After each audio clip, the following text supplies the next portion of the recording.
Fala turminha, começando mais um Arrudeio. Ao meu lado essa autoridade de gente, doutora Larissa Santos. Ela é psicóloga e trabalha com crianças com TEA. Isso. Vocês vão entender o que é isso. Doutora, obrigado por estar aqui com a gente. Obrigada. Rodeando em pleno domingo. A doutora reservou aí um tempinho para estar aqui com a gente, presenteando a gente com esse assunto que é tão interessante e tão importante, que é o autismo. A gente vai ver aí nomenclaturas diferentes e tal, que está se falando hoje. Pra gente começar, doutora, o que seria o autismo? E para emendar já, existem graus de autismo? Isso. O autismo, hoje em dia a gente fala de transtorno do espectro do autismo. A nomenclatura mudou, acho que de uns 5 anos para cá. E antes a gente se falava em graus de autismo. Hoje a gente fala níveis. Níveis. Isso, vai do leve até o mais severo. E o que é o transtorno? É um transtorno do desenvolvimento. E aparece mais dos 2 aos 3 anos, mas pode ser diagnosticado antes em algumas crianças. E traz prejuízos em algumas áreas, como a comunicação, a interação social, comportamentos. A criança apresenta comportamentos repetitivos, interesses fixos em determinados assuntos ou objetos. E não é regra a criança ter que apresentar, toda criança com autismo vai apresentar todos os sintomas. Diferencia. Entendi. Tanto de nível como de criança para criança. Entendi.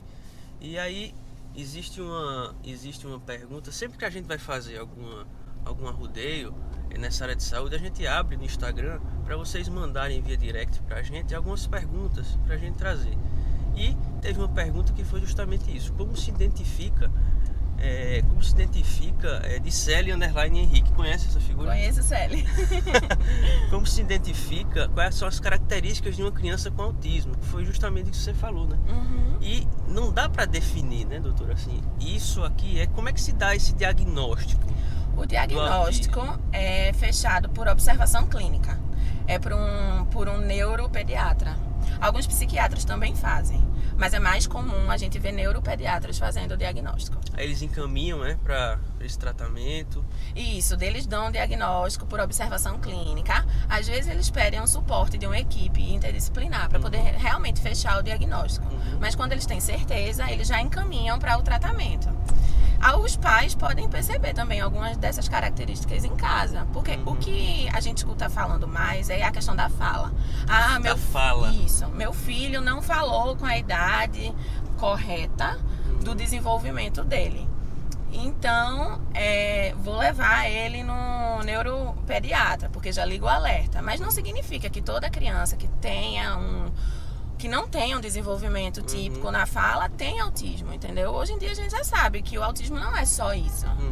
E tem sinais que também se apresentam quando a criança é bebê, o manter contato visual, isso já pode também acender um alerta, não se interessar por um brinquedo.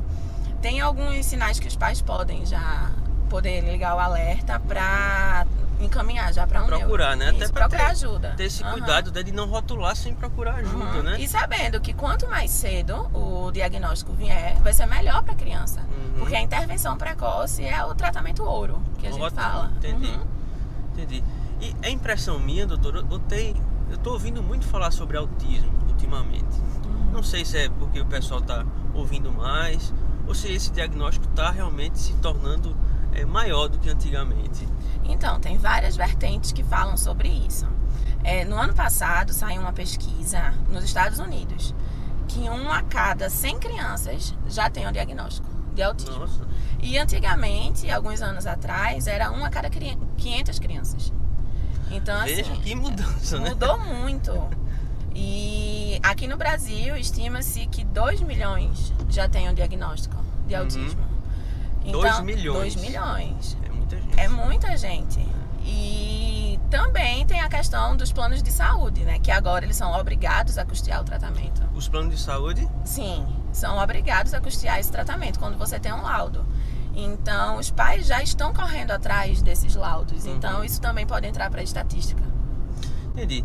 A Ganarinha, @Ganarinha no Instagram, mandou uma pergunta bem interessante que faz parte aqui da nossa pauta também. Por que se aborda tanto autismo na infância, mas quase nada sobre a vida adulta? Na vida adulta. E aí eu já emendo uma dúvida minha. A pessoa pode ser autista sem saber? Sim. Adulto? Isso tem casos. Inclusive, meses atrás passou no canal de TV uma reportagem de adultos que não tiveram o diagnóstico correto.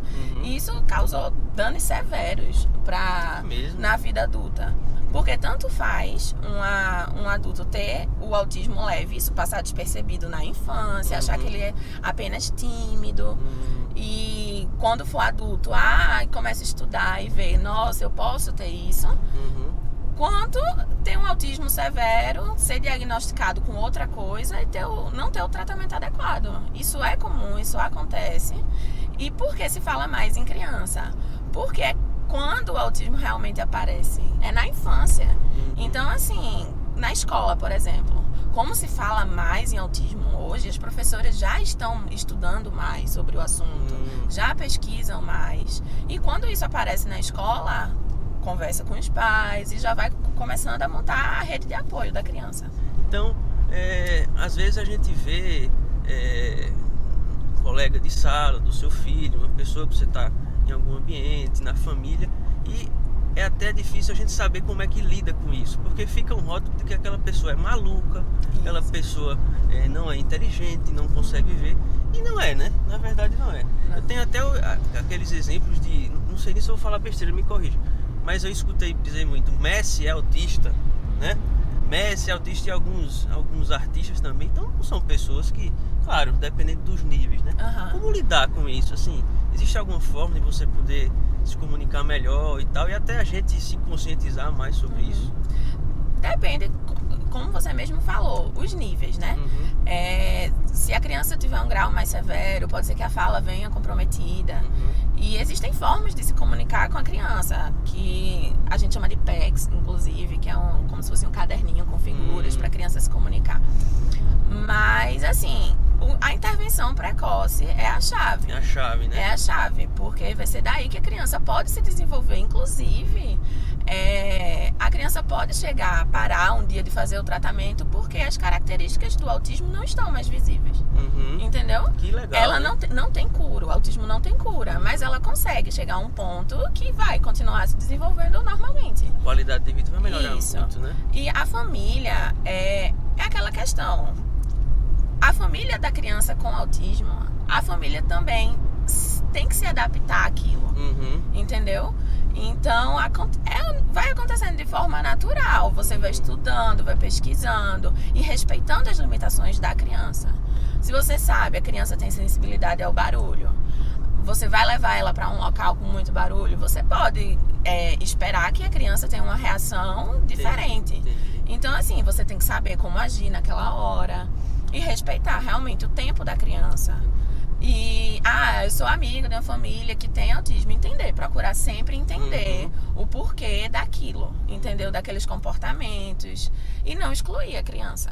Isso é o que eu fico mais triste, né? Que existe essa exclusão, exatamente, né? Existe. E eu vi na internet uma história esses dias de uma mãe que mandou uma mensagem no WhatsApp para outra, pedindo desculpa porque não convidou o filho dela, porque ele era autista, era um pouco diferente, ele disse que a criança era estranha.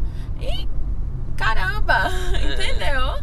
É coisa, muito difícil lidar com essa situação. Imagina como essa mãe não se sentiu. Então isso precisa ser trabalhado na escola. Aqui em Recife já tem escolas que trabalham a inclusão de forma maravilhosa. E é inclusão mesmo, não é assim, eu vou introduzir a criança, não, é incluir a criança na escola. Entendi. E pra gente encerrar, doutor, esse bate-papo aí, quais seriam os primeiros passos para caso alguma mãe, algum pai ou algum parente identifique esses sintomas, qual seria o primeiro passo? Para onde ele leva, para quem ele vai? Procurar um neuropediatra. Neuropediatra, isso, né? Porque a partir daí ele já vai investigar, vai ouvir os pais, a família, talvez procure a escola, para poder fechar o diagnóstico. Tendo esse diagnóstico, já pode procurar clínicas, profissionais que trabalham com o transtorno, para poder montar uma equipe, porque o tratamento é feito em equipe interdisciplinar, várias especialidades, psicólogo, fono, TO. E a partir daí o tratamento começa. E lembrando, quanto mais cedo esse tratamento começar... Quanto mais cedo, né? Melhor, né? Vai ser sempre o melhor. Ok, doutora Larissa Santos, muito obrigado por esse arrodeio hoje. Pelo convite. Foi maravilhoso, um assunto tão importante que está aí na sociedade, batendo a porta já para a gente se conscientizar mais. Então é um verdadeiro presente que a gente recebeu aqui. Doutora, obrigado mais uma vez por arrodear com a gente. Foi um privilégio ter esse conhecimento. E você que está assistindo a gente, ou está escutando também por outro canal, vai lá no YouTube, Arrodeio Sobre Rodas, que vai ter lá algum contato da doutora Larissa. E fica ligado para o nosso próximo arrodeio. Tchau, pessoal!